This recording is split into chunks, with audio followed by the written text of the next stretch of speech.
What the fuck, front? So fuck you! The fuck did you say? Tu vas fermer ta gueule, il est 7h du mat. Hello, Teresa. I'm gonna fuck you in the bum, Teresa!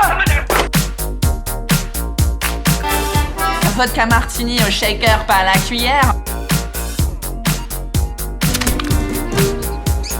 Fucking birds! I told you, Jean-Pierre, this was the worst idea ever! Je m'appelle Paul Taylor, je suis anglais et j'habite en France. Je suis venu pour le travail. À l'époque, je travaillais chez Apple, donc je suis arrivé en 2009. Mais j'ai vécu un peu en France quand j'étais petit.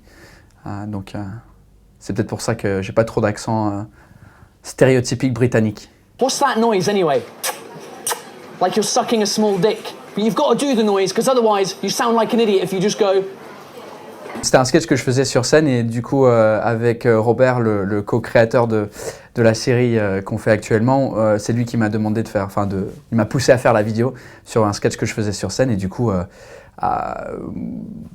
pour rigoler un peu. Et puis on s'attendait pas du tout à ce que ça prenne aussi vite. Maintenant, c'est devenu un peu une blague où les gens ils sont là, alors, on se fait la bise, combien donc c'est assez marrant, mais c'était voilà, c'est un truc que j'ai remarqué une fois et puis c'est devenu un sketch.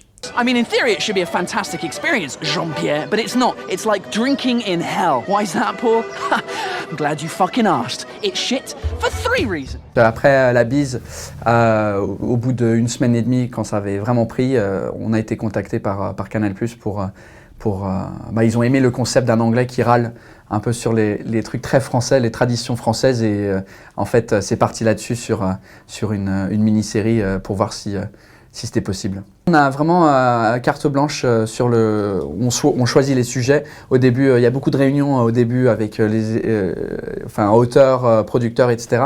Donc on avait proposé plein de thèmes et donc du coup on est resté sur les 10 thèmes pour cette saison, pour tester. On n'a pas encore tourné tous les épisodes.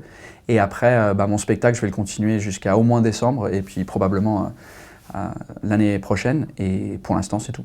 The next 3 minutes are all in English with subtitles, so I hope you've brought your reading glasses, because shit's about to get real! Le doublage, c'était un de mes préférés parce que c'est un truc qui m'énervait vraiment, mais juste à la maison tout seul avec ma copine quand on regarde la télé, c'était un truc qui m'énervait. Et elle aussi, donc du coup c'était un peu...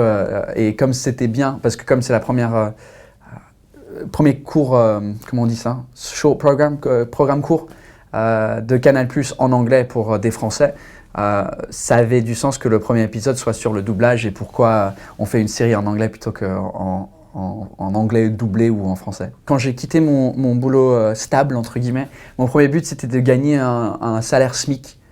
Et si j'arrivais à faire ça, j'avais réussi dans mon rêve de devenir humoriste professionnel et donc du coup j'avais arrivé à faire ça avec mon spectacle et après le reste c'est du bonus mais j'ai pas fait le calcul entre qu'est-ce qui me rapporte plus d'argent, je fais ce que j'aime en premier et puis après je compte l'argent après pour voir si ça fonctionne. J'ai un ami qui s'appelle Sébastien Marx qui fait un spectacle en français et quasiment le même en anglais et je savais pas si faire la même chose que lui ou essayer un nouveau truc et faire un spectacle dans les 2 langues et pas mal de gens ils m'ont dit ouais c'est une bonne idée, c'est nouveau, il y a personne qui fait ça, ça va marcher et d'autres gens qui m'ont dit non il y a pas assez de Français qui parlent anglais, ça va pas marcher et donc je me suis dit la seule façon de tester c'est de le faire.